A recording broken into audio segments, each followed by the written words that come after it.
Je cède la parole à Adrien Gindre et son invité. Passez une excellente journée à l'écoute de LCI. Et merci Bernard, merci à tous. On est ce matin avec un général de corps d'armée, ancien vice-chef d'état-major à l'OTAN, et on va revenir sur ce choc aujourd'hui.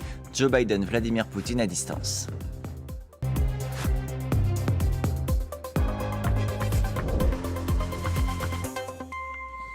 Général Michel Yakovlev, bonjour. Bonjour. Merci beaucoup d'être là ce matin. On le disait donc, Vladimir Poutine, Joe Biden vont tous les deux s'exprimer aujourd'hui. Ce sera à suivre en direct sur LCI à 10h et à 17h30. On va bien sûr en parler en détail. Mais on a eu déjà hier comme une forme d'avant-goût avec cette visite surprise de Joe Biden à Kiev. À quoi ça aura servi? Est-ce que c'était une manière de dire à Poutine peut-être, même pas peur? Absolument, et ça a permis d'affirmer le leadership américain, très clairement. Maintenant, il va parler avec, en Pologne, et là, c'est le message pour l'Europe. Mais très clairement, c'est l'affirmation du leadership américain sur cette guerre. Le rappel que sans l'Amérique, l'Ukraine serait tombée assez rapidement, je pense. Donc, Oui, quand il dit soutien indéfectible, quand il rappelle qu'il a été là très tôt, alors pas tout à fait en Ukraine, il était en Pologne il y a quelques mois, mais c'est vrai que le président américain a été en pointe, parfois avec des oppositions internes, mais lui, il était pour le soutien à l'Ukraine. absolument, sans faille. C'est aussi une façon de, je pense, mettre la pression sur les républicains aux Dans son États-Unis. propre pays. Oui, dans son propre pays, pour les mettre au défi de remettre en cause ce soutien. Alors, il y a eu des annonces du président américain hier. On n'a pas tous les détails, mais il a donné des contours. Il dit 500 millions de dollars d'aide supplémentaire. Il dit des munitions, des radars de surveillance aérienne, des systèmes anti-blindage. Est-ce que ça correspond aux besoins de l'Ukraine aujourd'hui? Oui, absolument. De toute façon, oui. Il y a tout un lot. En fait, il faut continuer, si vous voulez, plus de radars, plus de munitions, les munitions anti-chars. C'est tout simplement, on continue. C'est Quand pas on de dit la d'ailleurs nouveauté. système anti-blindage, qu'est-ce que ça Je pense que en fait, c'est des armes anti-chars, des missiles, des javelines en l'occurrence. D'accord, pour tout ce qui est effectivement tank lourd, autre, et qu'il faut pouvoir être capable de détruire ou en tout cas de stopper leur progression. Il y a quand même, malgré tout, et vous le rappeliez à l'instant, aujourd'hui, au cours de cette visite qui sera en Pologne, puisqu'après Kiev hier, le président américain est en Pologne, la question des avions, elle va planer sur cette journée. La Pologne a dit sa disponibilité à en livrer à l'Ukraine éventuellement, mais pas seule. À quelles conditions, de votre point de vue, peut-il y avoir éventuellement un go des Américains pour dire oui, on y va, on donne des avions à l'Ukraine? Je ne vois pas l'intérêt de donner des avions aujourd'hui aux Ukrainiens. Donc pour vous, il n'y en aura pas. Enfin, déjà, ils ne sauraient pas où les mettre. Si le président Biden disait j'en envoie 100 et ils arrivent après-demain, on ne saurait pas où les mettre. Et Quand vous dites on ne saurait pas le comment mettre, parce s'en qu'il n'y a pas de servir. base sécurisée Parce pour qu'il les n'y a pas entreposer. assez d'emplacements. Et puis c'est pour faire quoi? À l'heure actuelle, le ciel en Ukraine est très ferrugineux, hein, et des deux côtés de la ligne. Qu'est-ce que vous entendez par ferrugineux? Ferrugineux, c'est un buisson de missiles, en gros. Donc, à l'heure actuelle, peu d'avions volent. Et aucun avion ne vole de l'autre côté de la ligne. En fait, les avions volent au-dessus du territoire contrôlé par leurs propres forces. Donc, Mais les alors Russes, pourquoi les Ukrainiens en demandent-ils? je ne sais pas très bien. Et je pense que l'idée, c'est plutôt... la bonne idée, ça serait d'entamer dès maintenant la formation des pilotes pour que dans un an, si la question se pose, on puisse effectivement la mettre en œuvre. Ça serait quand même ballot d'avoir passé un an à tergiverser et de se dire maintenant, ça serait bien qu'on vous donne des avions, sauf qu'il faut un an de travail. Vous voyez? Donc je pense que le vrai déclencheur, c'est on entame la formation des pilotes. Après, on verra. Depuis un an, ce sont quand même à chaque fois les Ukrainiens qui ont formulé leurs demandes, exprimé leurs besoins, et les Occidentaux qui ont ou pas répondu favorablement. Vous nous dites en creux, on sait potentiellement mieux que ce dont ils ont besoin. Dans le cas précis du F-16, pourquoi faire? C'est ça la vraie question. Pourquoi faire? Vous voulez bombarder qui? Sérieusement, vous croyez que vous allez bombarder dans ces circonstances-là, avec ce type de munitions-là? Non, il vous faut des munitions haut de gamme, stand-off, comme on dit. Ça suppose une connaissance du système. Bref, c'est pas demain. Si je vais au bout de ce que vous nous dites, ça veut dire que pour vous, par exemple, les systèmes de défense anti-aérienne qui sont au sol et qui peuvent frapper dans les airs suffisent ou sont la bonne piste à creuser plutôt? Enfin, s'ils suffisent. Déjà, ils remplissent la mission. À l'heure actuelle, les frappes russes sont bien moindres, beaucoup moins efficaces, et les Ukrainiens ont gagné la guerre de l'hiver. Au sens, la réparation va plus vite que la destruction dans le réseau électrique, à tel point que les Russes ont arrêté, en gros. Donc, ils ont gagné cette guerre, et le ciel, pour une aviation russe qui est 10 fois l'aviation ukrainienne, on devrait s'attendre à une catastrophe côté ukrainien.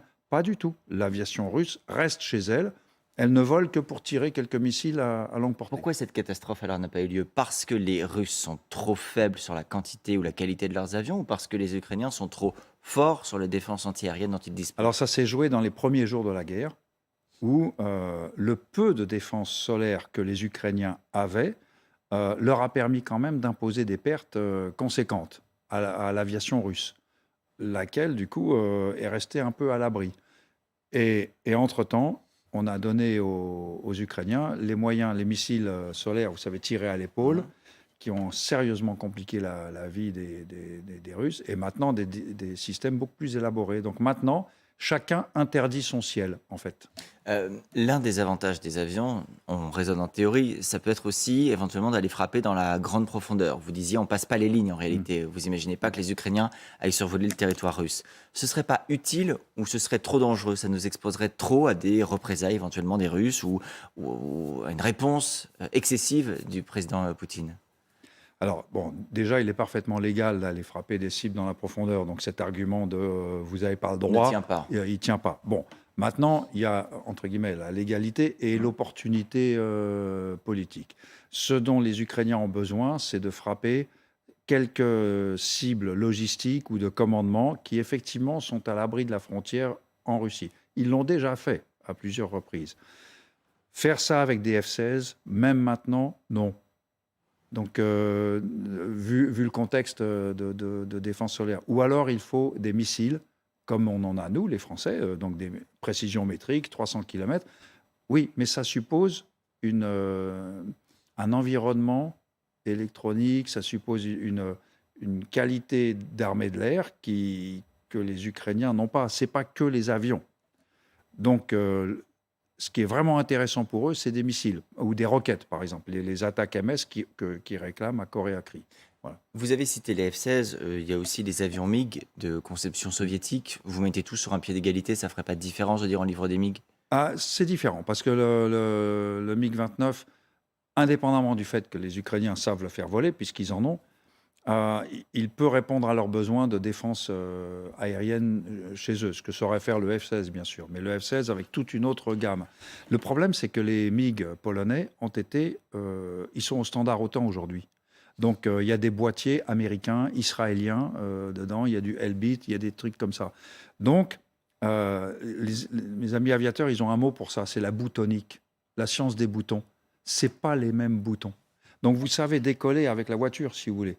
Mais après, tout le reste, le radar, la conduite de tir, c'est pas ce que vous avez. Ça a été reformaté, voilà. En fait. Donc, c'est là où il faut du simulateur. Et je sais pas, moi, 20 heures, 30 heures de vol à Ramstein, c'est pas... Ça, c'est la base américaine moins compliqué. Voilà, c'est moins compliqué. Mais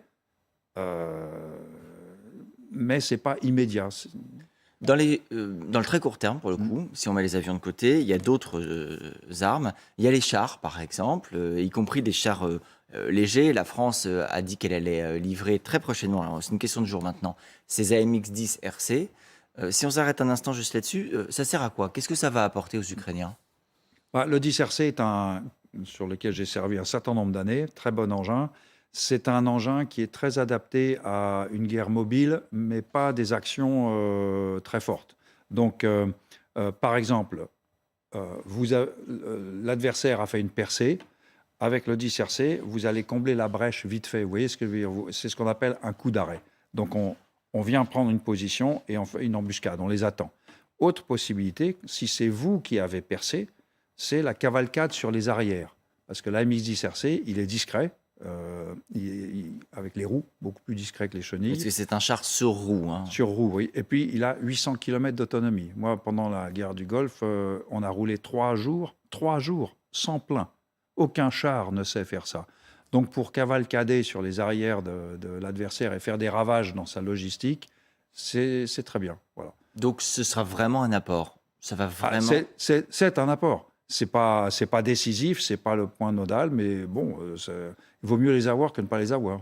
Je le disais tout à l'heure en introduction, il y a donc cette visite de Joe Biden aujourd'hui en Pologne, on a parlé des avions. Il y a aussi Vladimir Poutine, je rappelle 2 prises de parole aujourd'hui, 10h et 17h30 à suivre sur LCI. Vladimir Poutine, c'est un grand discours qui, on va dire, est traditionnel, mais qui intervient à une date qui n'est pas du tout anodine. L'année dernière, ça correspondait aussi au moment où les séparatistes pro-russes ont demandé leur rattachement à la Russie. On était quelques jours avant le début de l'offensive en Ukraine. Qu'est-ce que peut encore dire Vladimir Poutine? Qu'est-ce qu'il a comme message encore à nous envoyer qu'il n'aurait pas déjà dit, renouvelé, répété? Oui, la vie est compliquée pour lui parce que plus il fait des discours et plus il est détaché de la réalité. Ça devient de plus en plus un exercice de style. On est dans le surréalisme. On est à la limite de la bouffonnerie. De la bouffonnerie. De la bouffonnerie. Quand votre discours est tellement détaché de la réalité, quand vous appelez une guerre, vous dites que c'est une opération militaire spéciale. Quand vous dites que vous faites la guerre à l'OTAN, j'ai entendu une plaisanterie récemment on dit aux Russes, nous sommes en guerre contre l'OTAN, nous avons eu 200 000 morts. Ah bon? Et l'OTAN a eu combien de morts? Ils ne sont pas encore arrivés.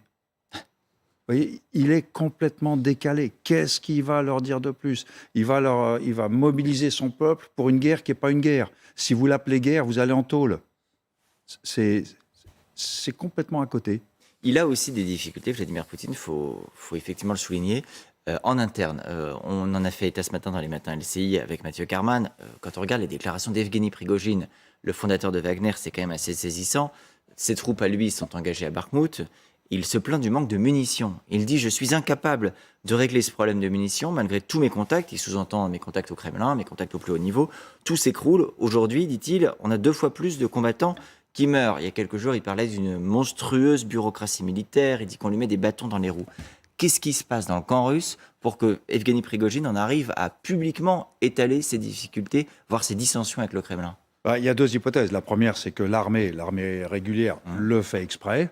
Le fait exprès pour l'embêter. Hein. De le priver de munitions pour dire Wagner n'arrive à rien. Et aussi pour l'affaiblir, parce que du coup, si ces gens meurent plus qu'ils n'auraient dû, il y en aura moins à l'arrivée. Voilà. Et puis, deuxième hypothèse, la simple incapacité à fournir des obus. Donc, on est dans une armée qui est soit dans l'incompétence, soit dans la malveillance. Voilà. Et prise éventuellement par, vous le disiez, des dissensions. Cela dit, sur la production russe, ce qui est assez frappant, c'est que ça fait plusieurs jours, plusieurs semaines qu'on reçoit des messages qui sont inverses. Nous disant la Russie a augmenté sa production de missiles hypersoniques. Il y a le chef du conglomérat d'armement public russe Rostec qui disait il y a quelques jours la Russie a considérablement augmenté sa production dans tous les domaines de l'industrie de défense. Dans certains cas, ça a été multiplié par 50. Elle va produire 300 nouveaux hélicoptères de combat d'ici la fin de l'année. Tout ça, c'est du chiquet, de votre point de vue? Oui, c'est du pipeau intégral. Les hélicoptères, par exemple, 300 de plus. Bon, pour l'instant, il y en a combien qui volent au-dessus de l'Ukraine? Aucun. Et ceux qui ont volé n'en sont jamais revenus. Donc vous allez fabriquer 300 hélicoptères? Good for you, comme disent les Américains. Tant mieux, allez faire votre spectacle. À quoi ça sert? Ensuite, les missiles. La vérité des prix, c'est qu'on en voit beaucoup moins. Vous vous souvenez, après le pont de Kerch, le grand drame, etc., la volée de missiles, c'était 100 missiles, et puis c'était du Le pont qui part de Crimée et qui va directement en Russie. Voilà, c'était en octobre ou novembre de mémoire, l'attentat. Et donc, donc, il y avait des grosses salves, des grosses dégelées et tout. Maintenant, les dégelées, il y en a moins. Il n'y a plus la dégelée du lundi. Et puis, vous appelez dégelées, c'était les vagues de missiles qui tombaient sur l'Ukraine. Oui, c'était les vagues de missiles. Il y en avait jusqu'à 100. Maintenant, c'est beaucoup moins. Ce n'est pas tous les lundis. Il y en a de moins en moins. Et ils sont en train de modifier des missiles de défense solaire pour en faire des missiles sol-sol, avec une précision très discutable. Donc, pour tenter, depuis le territoire russe, de toucher le territoire ukrainien. Voilà, c'est ça. Pour continuer à faire un petit feu d'artifice, si vous voulez. Donc, quand on vous écoute, il y a un peu d'optimisme à avoir, parce que vous nous dites, en fait, les Russes sont quand même entravés, empêchés dans la suite de leur offensive. Ils sont entravés pour les missiles, ça c'est clair, parce qu'ils en ont moins et de moindre qualité. Voilà, c'est aussi simple que ça. C'est ce qu'on voit voler. Bon. Et puis pour l'artillerie, même l'artillerie classique, je suppose que s'ils avaient tous les obus qu'ils voulaient, Wagner en aurait aussi. Et ça avancerait davantage peut-être, y compris sur le terrain. Il y a aussi la question de savoir qui peut aider la Russie. Alors, on a souvent parlé des drones iraniens, de la coopération sur la production. Il y a quelques jours, c'était Anthony Blinken, l'Américain, qui disait la Chine va livrer des armes à la Russie. Bon, précisons que tout le monde a démenti cette information. Soit c'est de la communication là encore, soit ça correspond à une réalité. Peut-être que ce ne sont pas des armes, mais au moins des équipements. On a aussi évoqué l'idée d'uniformes, de gilets pare-balles, d'équipements divers et variés. Est-ce que, de votre point de vue et votre analyse, on a des informations fiables sur ce que fait réellement la Chine par rapport à la Russie et sur la question de savoir si oui ou non elle l'aide sur le plan militaire? J'ose espérer que M. Blinken a des informations fiables. Moi, je ne les ai pas. Je ne suis pas dans le cercle des informés. Mais j'ai un gros doute. En réalité, j'ai un gros doute. D'abord, les Chinois ne l'ont pas fait jusqu'à présent. Et enfin, ils ont sans doute aidé un petit peu à gauche, à droite, mais discrètement, sous le radar, et pas de quoi faire basculer la guerre. Donc jusqu'à présent, ils ne l'ont pas fait. Et il y a une chose pour laquelle je fais confiance aux Chinois, c'est je ne vole pas au secours de la défaite. Donc je ne m'associe pas à une défaite. Maintenant, si les Chinois, effectivement, décident d'aider sérieusement, de façon décisive, si vous voulez, ou très significative, M. Poutine, La Russie. eh bien, cela veut dire qu'ils pensent que sinon, ils s'effondrent. Cela veut dire qu'ils ont une perception très inquiète de ce qui arrive à la Russie. Au même titre que l'OTAN, quand on a donné des missiles anti-chars au début, puis après, alors on a donné de l'artillerie, puis après on a donné de l'artillerie solaire. À chaque fois, c'était pour que l'Ukraine survive, vous voyez. Donc je pense que les Chinois, s'ils donnent quelque chose d'aussi significatif que ça veut dire qu'ils ont cette perspective, c'est ça où ils s'effondrent. Donc ça souligne en creux la faiblesse de la Russie. C'est pas un bon signe pour Poutine. Vous avez prononcé le mot OTAN, je rappelais tout à l'heure en vous présentant, vous avez servi à l'OTAN, vous connaissez par cœur l'OTAN. C'est presque inespéré, il y a quelques années, le président français avait dit l'État est en état de mort cérébrale, je raccourcis un petit peu sa phrase. Est-ce qu'aujourd'hui on peut dire que Vladimir Poutine a ressuscité l'OTAN? Oui, il a ressuscité l'OTAN, il lui a donné une stratégie. Ce qu'avait dit le président Macron, qui était très vrai, faisait référence à l'absence de stratégie de l'OTAN.